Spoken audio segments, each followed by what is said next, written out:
Hello, and welcome to my channel. If you clicked this thumbnail because you saw that I am back with a reading journal video, thank you. I'm assuming that's why you clicked it. I have not done a reading journal update yet in 2024, and it is September. So let's talk briefly about the reasons. I kept up with my reading journal really well for maybe January and February, and then I kind of just didn't use it as much. I was still reading, but not reading nearly as much as I have in the last couple of years, and it's for a good reason. This year has been so busy. I wrote a book earlier in the year. It's about budgeting. It will come out in November, and I'll share more about that soon. But I also, if you have watched my channel, I met my boyfriend in January, and life has been very, very busy in the best possible way. In the spring, I really had a hard time getting back into my books. This summer, it sort of happened again as I found my groove going down to the Jersey Shore almost every weekend. I did a lot of beach reading. But ultimately, when it came to my reading journal, it was something that I didn't have time for. I used to have a lot more time, and to spend the time every day or every few days updating really took time. I have been working on this for probably the last week and a half to 2 weeks, and I'd say maybe I've put like 4 hours into it to get it ready for this video. It's not perfect, not every single thing is updated, and I just let go of that need for perfection because my goal was to get a reading journal video out to you, and we are here. I do have a setup video where everything that I used to set this up is linked. So I'll link that video, and I'll try to link all the products again. I just have to track it down because it's probably from like December. So let's dive in with the understanding that this is not perfect. It's not completely finished. And we'll see what it looks like next year when it comes to my lineup and my reading journal. So I have this Year in Pixels. This is a printable from my Etsy shop, where I track the reading. What I found most of this year is that I've really just been reading for no reading at all. Sorry, my energy level is high. I've either done no reading at all or I've been reading for more than an hour. I haven't really sat down to read if I'm only going to do 30 minutes to an hour. I don't know if this is something I'm going to include next year. Then we have the kind of perpetual calendar pages. And this shows when I started reading something. So I have it updated pretty much through August. I didn't completely finish it, but there was a lot of reading in January. January was the only month that I was single. There was a lot of reading, like an insane amount of reading. We had 1, 2, 3, 4, 5, 6, 7, 8, 9, 10, 11, 12, 13, 14, 15, 16, 17 books in January, which is a lot of books. And this is where I would also track days that I read, my favorite book, a memorable quote, and the pages that I read. I'm going to talk about specific books as I go through this. That'll happen more towards the end of the reading journal, but I'm not going to talk about every single book. I'm at 56 so far for the year, and I just don't think that I want this to be a reading review. There are certain ones that I'll point out for recommendations, and I'll explain why I'm recommending it. So this is my January overview. That is probably the last month, I would guess, that I really tracked starting and finishing every single book. There was a lot to track in here. The rest of the months do not look this way, but I also was using the sidebar as books to read. And then we have February, which was also a lot of books. However, these 5, these 5 are all short books, little like novellas. But my favorite book of the month,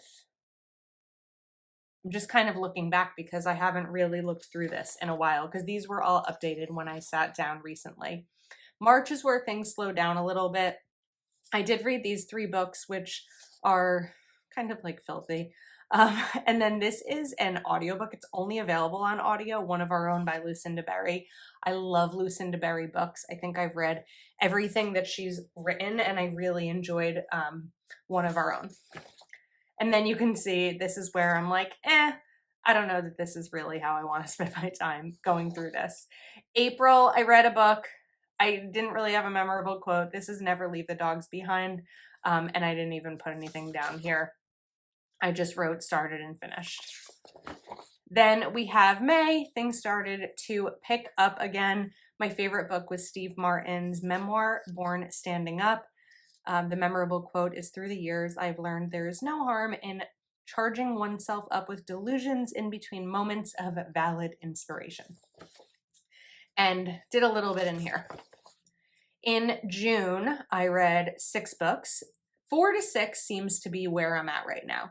So I have my favorite book is Crossroads. This was a recommendation from a friend, and it was really, really good. And then one of the books I also really enjoyed is Alex Toussaint, Activate Your Greatness. Alex Toussaint is a Peloton instructor, and I thought this was really good. I keep talking here, but I want to talk more as I show the individual book tracking. Then we have July, where I read some of my favorite books in July this year and probably ever. Don't Forget to Write by Sarah Goodman Confino is probably one of the best books I've ever read. I really love this author, and I've now read almost all of hers. I think I'm still in the middle of one, but this was really good. Then I don't think I put anything in here.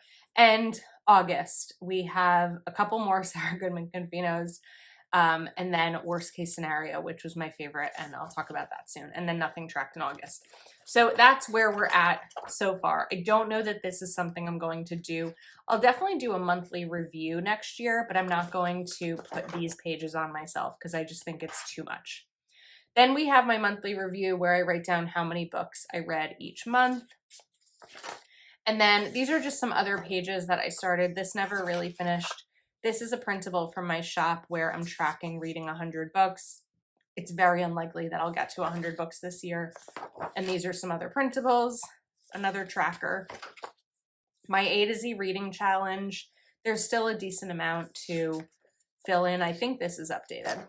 And then we have my Reading 100 Books bookshelf, which was like my first reading printable. This has to be updated because I think that there's 25 books on each shelf, so I really need to get down to like this, but I just haven't done it. Part of the reason I haven't done it is because I can't find my colored pencils that I usually use. Again, we're letting go of perfection for the sake of showing you this video. I never really filled in the book bingo, so I haven't been playing it. I haven't done anything with the audiobook tracker. We are getting in like real planning mode here. Now we have these reading logs. These are stickers from Planner Kate. So this is a full page sticker. You can see the top here where it cuts off.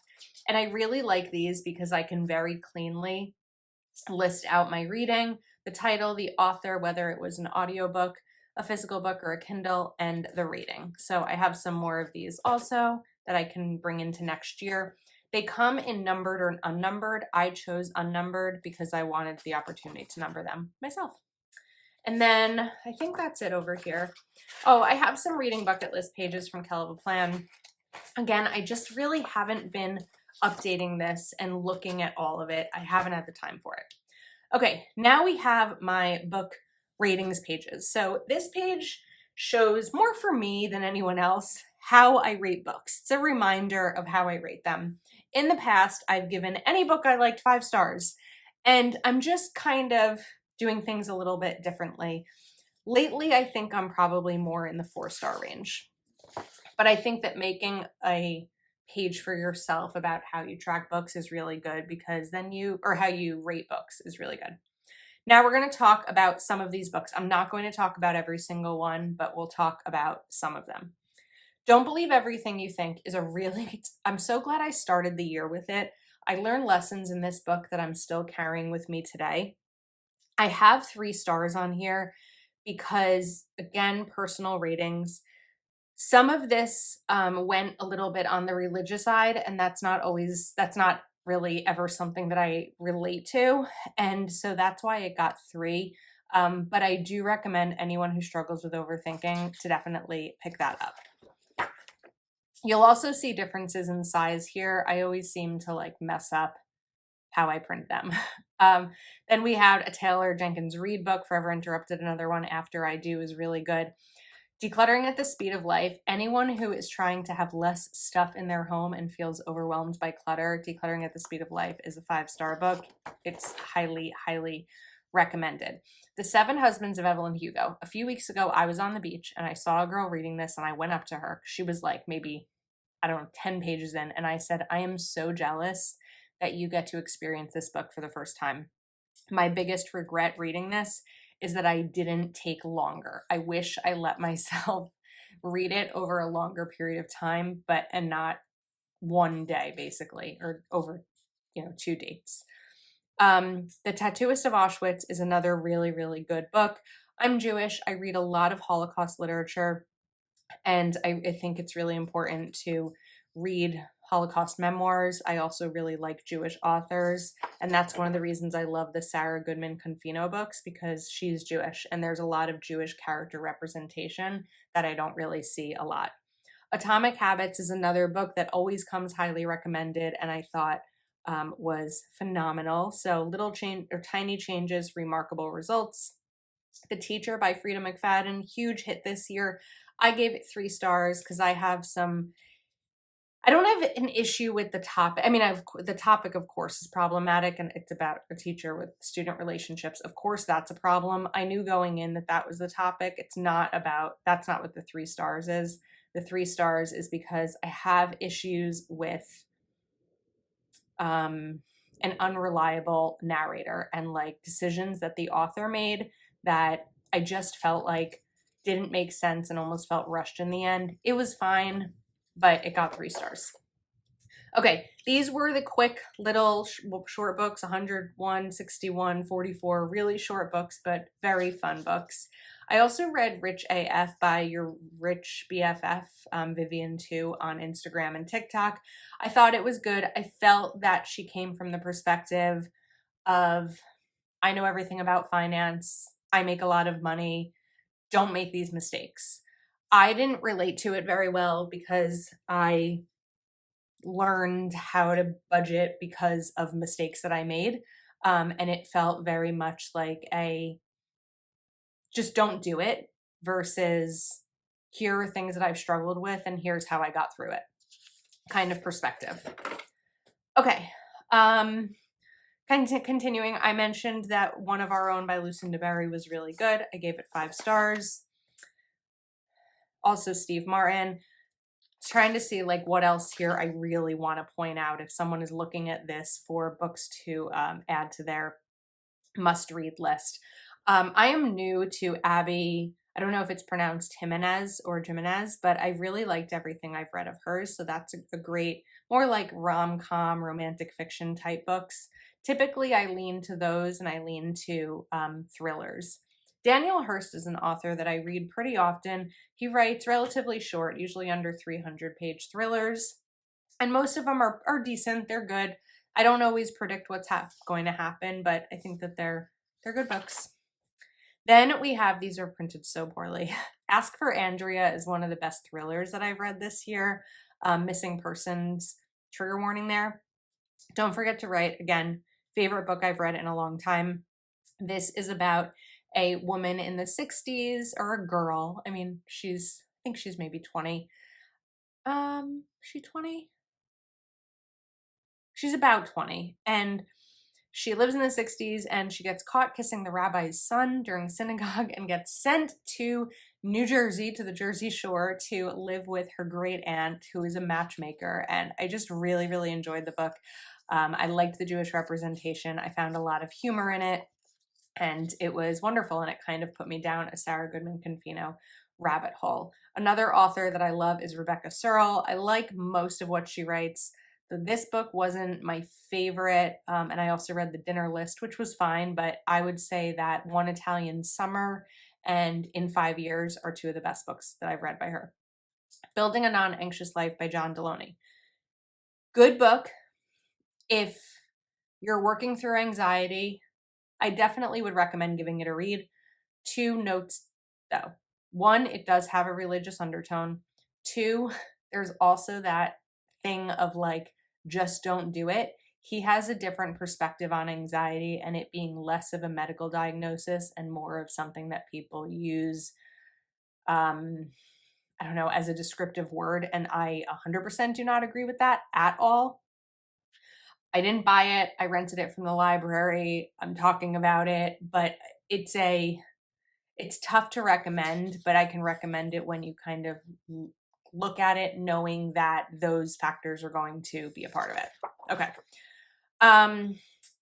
A few more books I want to talk about, and then we're going to wrap this up. But The Widow's Husband's Secret Life. If you are a Frida McFadden fan and you have read The Widow's Secret, if you've read most of Frida McFadden books, read this. This is a satire. It's 100% satire. If you go in not knowing or thinking it's satire, you're going to absolutely hate it. I gave it 5 stars because I think that if you're a Frida McFadden fan and you've read her other books and you know the characters and the backstory and all of that, it's really good and it's funny. It's satire. Worst case scenario, TJ Newman. If you like edge of your seat type books, this is a really good one. This is the 3rd book that TJ Newman has written. I think Falling was one, Drowning was another, and now we have Worst Case Scenario. They all deal with plane crashes. They're really, really good, and she's a phenomenal author. And then we have 2 more books by Sarah Goodman Confino. Both of them have Jewish representation. This one less so. This one I gave 3 stars because I predicted pretty quickly what was going to happen. But we also have Behind Every Good Man, which I thought was so good. It takes place in the 60s, and it's the wife of a politician's campaign manager who gets cheated on, and she then becomes a single mother but starts to find her own career in politics. And it's really good because this is a woman who's kind of breaking the mold of what's expected of her, and then she surprises people. So it was a decent book. I read a lot of really good books this year, and I know that this video, because it's sort of just an overview of the last 8 months, isn't as thorough as the videos were in the past when I would review every single month. But I wanted to get this out. I had requests of people saying that they missed these videos, so I really did want to bring it back, but I wanted to bring it back in the way that made the most sense for me, which is hey, I am still here. I am still reading. Life has been busy. I'm not tracking it as deeply, but let's take a look. So hopefully you enjoyed. Let me know if you've read anything in the comments that I shared and what your thoughts were. And I will link everything that is used to set up this reading journal in the description of the video. Thank you again for your time and for being patient since I hadn't put one of these up in a while, and I'll see you next time.